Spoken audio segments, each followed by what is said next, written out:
बच्चों good morning. और मेरे 10th क्लास के प्यारे बच्चों, आपका आज धातु और अधातु चैप्टर का दूसरा लेक्चर है। ठीक है, मैं मनीष मिश्रा आपको बच्चों मेरे चैनल में मैं आपका स्वागत करता हूं। और आज आप लोगों को बेटा दूसरा लेक्चर बताने जा रहा हूं, जिसमें धातु और अधातु के गुणों की, भौतिक गुणों की तुलना की जाएगी। ठीक है, वीडियो लेक्चर को बच्चों आप लोग शुरू से लेके अंत तक देखा करिए। नोट्स बनाने के लिए परेशान होने से ज़्यादा बेहतर है कि आप बच्चों वीडियो पूरा देख करके कॉन्सेप्ट अपना क्लियर करिए। ठीक है, चलिए आगे बढ़ते हैं। आज हमारा टॉपिक है कि धातुओं और अधातुओं के भौतिक गुणों में क्या अंतर है। वैसे आप लोग सब जानते हो नोट्स कैसे बनाना है, ये मैं आपको, या दोनों के गुणों में अंतर यदि आपको स्पष्ट करने को आ गया तो इसी तरीके से बच्चों आप लोग लिखोगे। पहला क्या है कि मरकरी को छोड़कर, धातु की प्रॉपर्टी है, सामान्य ताप पर यह बात हो रही है कि साधारण ताप पर मरकरी को छोड़कर सभी धातुएं कैसी होती हैं? ठोस, क्योंकि मरकरी सामान्य ताप पर द्रव अवस्था में पाई जाती है। उसी प्रकार अधातु में आएंगे तो ब्रोमीन जो कि अधातु है, ये सामान्य ताप पर द्रव होता है। इसको छोड़कर शेष जितनी भी धातुएं हैं या तो वो ठोस होती हैं या गैस हो सकती हैं। धातुओं में बच्चों विशेष चमक होती है, लेकिन आयोडीन और ग्रेफाइट को छोड़कर किसी भी अधातु में चमक नहीं होती है। केवल आयोडीन और ग्रेफाइट ही ऐसे अधातु हैं जिनमें चमक होती है, बाकी किसी भी अधातु में चमक नहीं होती। सोडियम तथा पोटेशियम को छोड़कर सभी धातुओं का घनत्व तो पानी से अधिक होता है, और इनका घनत्व तो क्या होता है? इनका प्रायः पानी से क्या होगा? कम होता है। धातुओं के गलनांक और क्वथनांक बच्चों हमेशा उच्च होते हैं, जबकि अधातुओं के गलनांक और क्वथनांक कम होते हैं। ठीक है, ये जो प्रॉपर्टी है बच्चों, ये सभी आपकी भौतिक गुणों के आधार पर यह प्रॉपर्टी बताई गई है। कुछ और प्रॉपर्टी मैं आपको ऐसे भी बता देता हूं कि धातुएं तन्य होती हैं, इनसे तार खींचे जा सकते हैं, जबकि अधातुएं तन्य नहीं होती, इनको खींचने पर ये टूट जाते हैं, इनसे तार नहीं बनाए जा सकते। ये आघात वर्धनीय होते हैं, धातुएं हथौड़े से पीटने पर फैलती हैं, मैलिएबल होती हैं, आघात वर्धनीय होती हैं, जबकि अधातुएं हथौड़े से पीटने पर टूट जाती हैं, यानी भंगुर होती हैं। धातुएं उष्मा और विद्युत की सुचालक होती हैं, जबकि अधातुएं उष्मा और विद्युत की कुचालक होती हैं। तो ये बच्चों भौतिक गुणों के आधार पर धातु और अधातु के गुणों की तुलना हो गई।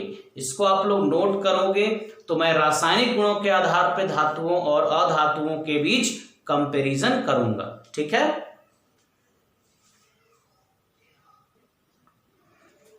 बच्चों धातुओं और अधातुओं के रासायनिक गुणों में अंतर क्या होता है, इसके बारे में देखिए। धातुएं, अब जानते हैं कि धातुओं का नेचर होता है बच्चों इलेक्ट्रॉन को त्यागने का, जबकि अधातुओं का नेचर होता है इलेक्ट्रॉन को ग्रहण करने का। तो धातुएं जो इलेक्ट्रॉन त्यागती हैं तो वो क्या बनाती हैं? धातुएं इलेक्ट्रॉन त्याग कर धनायन बनाने की प्रवृत्ति रखती हैं।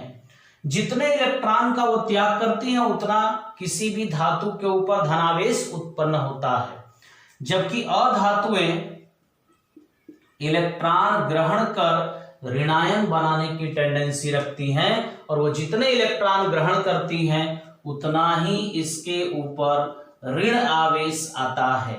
ठीक है, तो दोनों के रासायनिक गुणों में अंतर है कि धातुएं इलेक्ट्रॉन त्याग कर धनायन बनाने की प्रवृत्ति रखती हैं, जबकि अधातुएं इलेक्ट्रॉन ग्रहण करके ऋणायन बनाने की प्रवृत्ति रखती हैं। धातुएं अम्ल के साथ लवण बनाती हैं, जबकि अधातुएं अम्ल से क्रिया करके लवण का निर्माण नहीं करती हैं। धातुएं, कुछ धातुएं, सारे नहीं, जो कौन सी धातुएं? जो सक्रिय धातुएं हैं, जो ज्यादा रिएक्टिव हैं, ज्यादा जो एक्टिव हैं, सक्रिय हैं, वे धातुएं अम्ल से क्रिया करके हाइड्रोजन गैस देती हैं। जैसे यहाँ जिंक है या आयरन है, वो अम्ल से अभिक्रिया करेंगी तो हाइड्रोजन गैस देती हैं, जबकि अधातुएं अम्ल से क्रिया करके हाइड्रोजन गैस नहीं देती हैं। तो सारी धातुएं अम्ल से अभिक्रिया करके हाइड्रोजन गैस बच्चों नहीं देती। कुछ ही धातुएं होती हैं जो कि बहुत ज्यादा क्रियाशील होते हैं, वही अम्ल से अभिक्रिया करके हाइड्रोजन गैस देती हैं।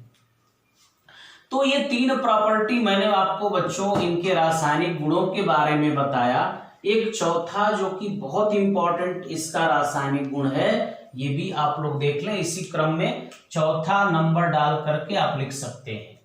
क्या है? धातुओं के जो ऑक्साइड हैं, धातुओं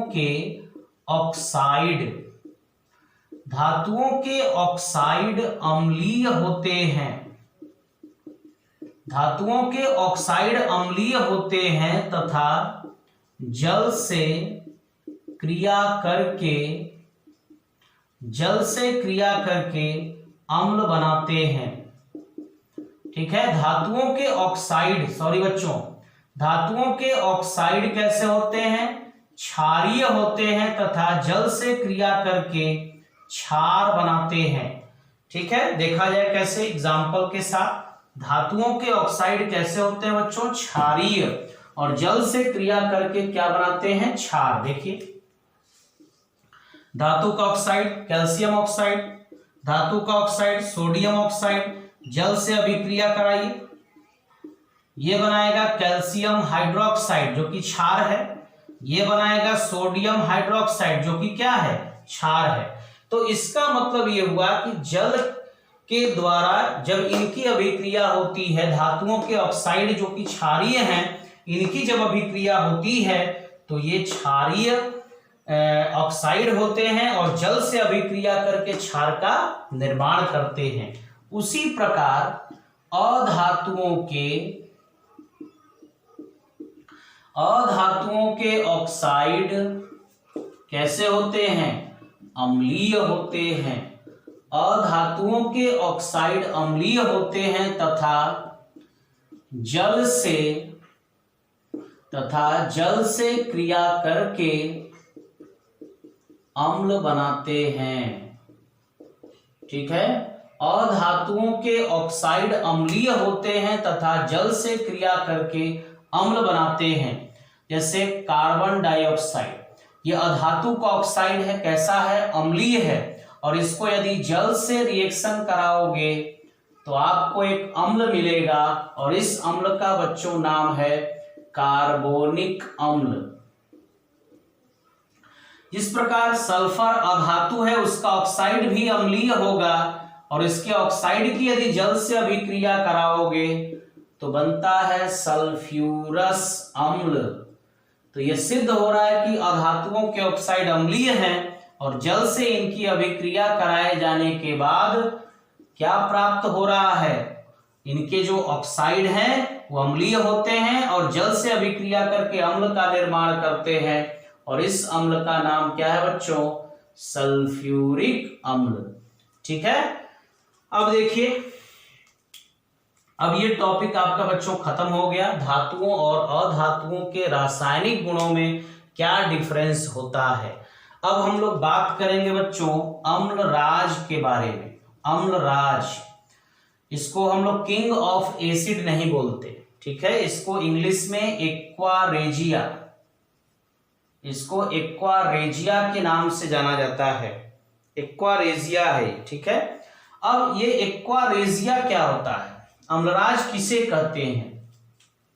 तो याद रखिए, एक भाग HNO3 तथा 3 भाग किंग ऑफ केमिकल, किसको कहते हैं? किंग ऑफ केमिकल या king of acid, sulphuric acid को किंग ऑफ केमिकल भी कहा जाता है, लेकिन ये किंग ऑफ केमिकल नहीं है, इसको एक्वारेजिया अम्लराज के नाम से जाना जाता है। क्या है अम्लराज?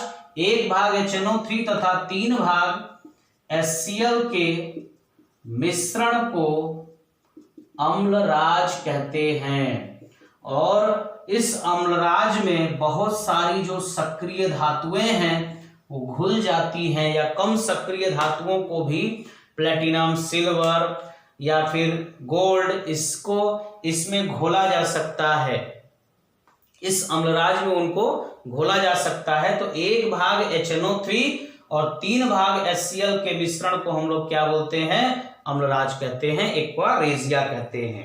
ठीक है, यह उत्कृष्ट धातुओं जैसे सोना, चांदी, प्लेटिनम को गलाने की क्षमता रखता है। लिख सकते हो, यह उत्कृष्ट धातुओं सोना, चांदी, प्लेटिनम को गलाने की क्षमता रखता है। तो बच्चों आपको याद रहेगा कि अम्लराज किसे कहते हैं। तो आज के लेक्चर में हमने क्या पढ़ा? आज के लेक्चर में बच्चों हम लोगों ने धातुओं और अधातुओं के भौतिक गुणों की तुलना की, धातुओं और अधातुओं के रासायनिक गुणों की तुलना की। अब अम्लराज के बारे में जानकारी लिया। नेक्स्ट लेक्चर में हम लोग सक्रिय और कम सक्रिय धातुओं की सक्रियता श्रेणी के बारे में बात करेंगे। इस लेक्चर को आप अच्छे से पढ़ेंगे बच्चों, देखेंगे, सुनेंगे, तब जाकर के आप लोग लिखेंगे। ठीक है, दैट्स ऑल।